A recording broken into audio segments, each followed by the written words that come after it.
Halo semua, pada video kali ini kami dari kelompok 2 akan menunjukkan cara membuat pivot table di Excel dan menganalisis data menggunakan grafik. Pivot table adalah alat yang sangat powerful di Excel untuk menganalisis data besar dan menyusunnya dengan baik, cara yang lebih mudah dipahami. Sebelumnya kita mulai membuat pivot table, pastikan data Anda sudah terorganisasi dengan baik. Oke, untuk langkah-langkahnya sendiri, yang pertama kita harus menyiapkan datanya. Lalu setelah data ini sudah disiapkan, maka kita akan membuat pivot table. Untuk cara-caranya, yang pertama kita akan men-select semua datanya dengan Ctrl A. Ini otomatis datanya sudah terselect semua. Lalu kita pergi ke menu Insert. Lalu di sini ada menu pivot table, kita klik. Lalu untuk ini kita tambahkan worksheet baru, lalu kita oke. Lalu kita masukkan apa yang ingin ada di filter kolom, row, dan value. Dan untuk saya ingin filter di tab years ini ada di bagian filter. Nah, fungsinya kita nanti bisa melihat data berdasarkan tahun. Lalu untuk profit kita akan masukkan di value. Nah, ini untuk bisa melihat rata-rata dari profit per tahun. Lalu kita lanjut ke subkategori, kita masukkan ke rows, lalu ada segmen kita masukkan ke kolom. Oke. Di sini sudah terlihat ini untuk chairs, furnishing, tables ini masuk ke subkategori. Lalu ada di kolom kita masuk ke segmen, yaitu ada customer, corporate, home office, dan lainnya. Lalu untuk value, ini untuk profit, kita kan masih dalam jumlah. Bisa kita klik value field setting. Lalu kita klik pada average, karena saya ingin melihat profit berdasarkan rata-rata tiap tahun. Lalu kita klik OK. Lalu kita lanjut untuk melihat, semisal kita mau cuma melihat di tahun di tahun tertentu, kita melihat penjualan di 2014. Nah, dari sini kita bisa melihat di 2014 naik turunnya seperti apa. Lalu untuk pembuatan chartnya nanti juga bisa dilihat. Jadi kita bisa melihat dari bulan Januari sampai Desember chartnya naik atau turun, kita bisa lihat per tahun ini ataupun bisa dilanjutkan nanti. Oke.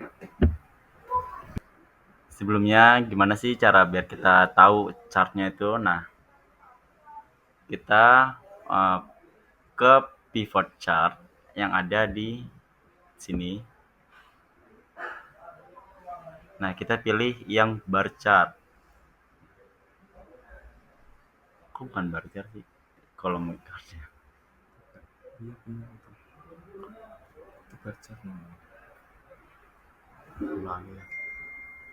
Saya tahu ya. Yang masih di-insert juga. Ini kan. Iya itu combo. Oke.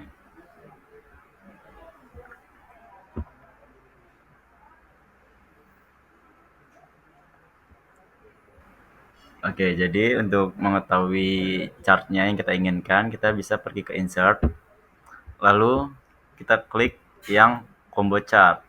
Nah, kita tinggal pilih mau menggunakan yang mana. Di sini kita menggunakan yang cluster column line on secondary axis. Oke, jadi untuk melihat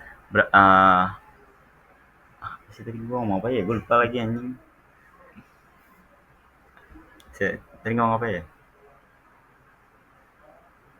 Untuk memudahkan. Oh iya. Nah, untuk memudahkan kita melihat yang kita inginkan dari data yang kita punya. Nah, kalian munculkan dulu field listnya. Di sini kalian pilih pivot table analysis. Nah, klik insert slicer. Di sini kalian pilih di subkategori dan segmennya saja.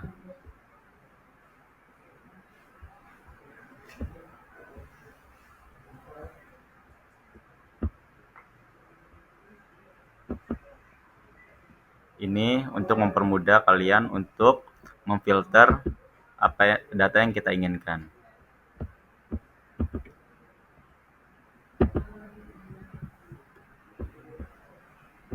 Misal kita hanya ingin mengetahui consumer saja di subkategori finishing. Nah, di sini akan terlihat berapa data yang kita butuhkan. Untuk mengetahui lebih pasti, kalian bisa klik kanan, lalu pilih yang outline data label. Nah, di sini akan terlihat data grand total yang kita inginkan. Lalu kalau misalnya kalian ingin mengembalikannya, itu kalian bisa klik clear filter di bagian slicer tadi. Nah, ini untuk mengetahui semuanya itu kalian bisa di add data labels.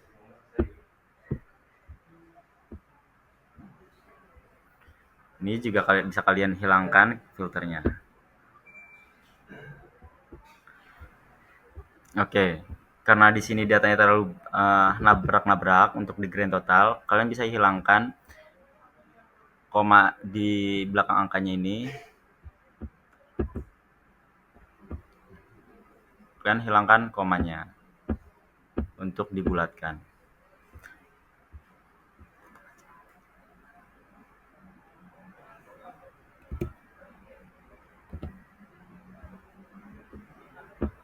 Oke, jadi hasil dari data yang ditampilkan bisa dilihat dari kerugian yang ada di data tersebut.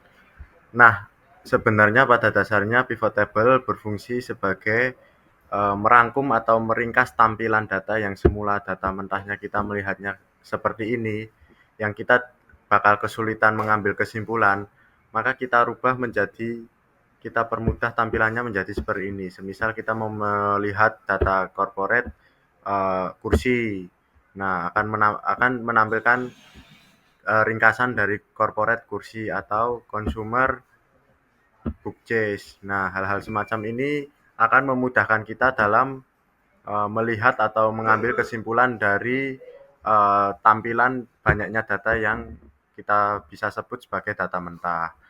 Nah, untuk visualisasi dari data tersebut itu tuh nggak cuman berupa bar ya, masih banyak lagi beberapa visual-visual lainnya. Kita masuk ke insert, lalu nah di sini akan banyak sekali tampilan-tampilan. Kita bisa menggunakan grafik 3D lain dan lain sebagainya. Nah, kita bisa melihat seperti ada kolom, beberapa bar chart dan lain sebagainya. Nah, hal-hal semacam ini tinggal disesuaikan saja sesuai kebutuhan para pengguna sekalian mau menggunakan tampilan data yang seperti apa. Nah, mungkin sekian video yang bisa kita tampilkan. Semoga informasinya dan ilmunya bermanfaat. Mohon maaf apabila ada kesalahan kata maupun penyampaian. Kurang lebihnya seperti itu. Saya akhiri. Wassalamualaikum warahmatullahi wabarakatuh.